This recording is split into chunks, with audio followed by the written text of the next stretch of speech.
আসন্ন clerkship main পরীক্ষায় রবিবার দিন প্রার্থী যারা বসতে চলেছেন তাদের মধ্যে সব থেকে দুশ্চিন্তা হচ্ছে প্রতিবেদন লেখা নিয়ে। পরীক্ষায় যে সাধারণ প্রতিবেদন লিখতে হবে তার পদ্ধতিটা কি হবে। দেখুন, আনন্দবাজার পত্রিকার থেকে আমি আজকে আপনাদের সামনে একটা প্রতিবেদন লেখার ধরনগুলো তুলে ধরলাম। প্রথমে দেখুন, শিরোনাম রয়েছে পরমাণু চুল্লি বিদেশি সংস্থার জন্য শান্তি বিল কেন্দ্রের। ঠিক আছে, যেহেতু বিলটার নাম শান্তি বিল, ওই জন্য সেটাকে কোট আনকোট শব্দের মধ্যে রাখা হয়েছে। এরপরে দেখুন কি রয়েছে, নিজস্ব সংবাদদাতা, তারপর দেখুন নয়াদিল্লি, তারপর কমা দিয়ে তারিখ যেটা সেটা উল্লেখ করা রয়েছে, তারপরে পুরো বিষয়টা এখানে বর্ণনা করা রয়েছে।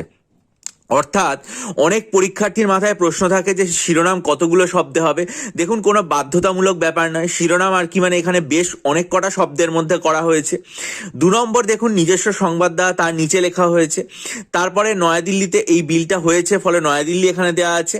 তারপরে দেখুন এখানে 15ই ডিসেম্বর তারিখ উল্লেখ করা হয়েছে এবং তারপর প্যারাগ্রাফ আকারে এই যে আর কি মানে বিভিন্ন ঘটনাগুলো, একটা প্যারাগ্রাফ, 2, 3, 4, টোটাল 5টা প্যারাগ্রাফে পুরো জিনিসটা বর্ণনা করা হয়েছে। অর্থাৎ আপনাকে যখন ক্লার্কশিপ পরীক্ষায় প্রশ্নপত্রে একটা প্রতিবেদন রচনা করুন বা একটা সাধারণ প্রতিবেদন লিখুন বলবে, তখন আপনি যেভাবে লিখবেন সেটা হচ্ছে ঠিক এইটা, একদম এই পদ্ধতি মেনে লিখবেন, অন্য কোনো পদ্ধতি অনুসরণ করার দরকারই নেই। আনন্দবাজার পত্রিকার থেকে আমি আপনাদের সামনে একদম পুরো উদাহরণ তুলে দিলাম। শুরুতে একটা শিরোনাম থাকবে, দেখুন শিরোনামের তলায় কোথাও দাগ দিতে হবে এরকম কোনো ব্যাপার নেই। তারপরে নিজস্ব সংবাদদাতা লেখা রয়েছে, তারপরে জায়গার নাম, তারপরে আর কি মানে ডেট রয়েছে, তারিখ যেদিন বিলটা হয়েছে, তারপরে এখানে আর কি মানে পুরো বিষয় যেটা রয়েছে সেটা বর্ণনা করা হয়েছে। ঠিক আছে, আবার আপনাদেরকে আরো একটা রিপোর্ট আমি আনন্দবাজারের নিচের দিকে দেখাবো। নিচের দিকে দেখুন এখানে রয়েছে, সেটা হচ্ছে যে নথি সই হলেই শুরু তেল উত্তোলন।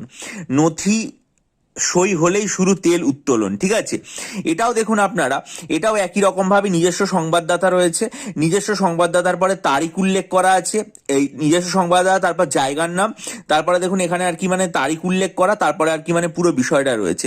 সুতরাং আপনারা যখন আর কি মানে কোনো একটা রিপোর্ট পরীক্ষাতে লিখবেন তখন একদম মানে এইভাবেই লিখবেন। ঠিক আছে, অথবা ধরুন আমাদের প্রধানমন্ত্রী ত্রিদেশীয় সফরে গেছেন, সেটাও দেখুন আনন্দবাজার পত্রিকায় প্রথমে একটা শিরোনাম রয়েছে, তারপরে নিজস্ব সংবাদদাতা, তারপরে নয়াদিল্লি, তারপরে আর কি মানে তারিখ দিয়ে পুরো জিনিসটা এখানে বর্ণনা করা হয়েছে। সুতরাং আপনার একটা রিপোর্ট লেখা কিরকম হবে বাংলায়, প্রতিবেদন, একটা সাধারণ প্রতিবেদন, সেটা ঠিক একদম এইভাবে সবার প্রথমে এইভাবে শিরোনামটা দিয়ে দেবেন। ঠিক আছে, দেখতেই পাচ্ছেন শিরোনাম কিভাবে রয়েছে, তার নিচে নিজস্ব সংবাদদাতা, তার নিচে জায়গার নাম, তারিখ এবং তারপর পুরো জিনিসটা। আরো একটা উদাহরণ দেখুন পাশেই আর কি মানে আপনাদেরকে দেখিয়ে দিলাম। আশা করি এরপরে আপনাদের মধ্যে আর বিন্দুমাত্র কোনো দ্বিধাদ্বন্দ্ব থাকবে না। খুব ভালো করে পরীক্ষা দিন, দ্রুত সফল হন।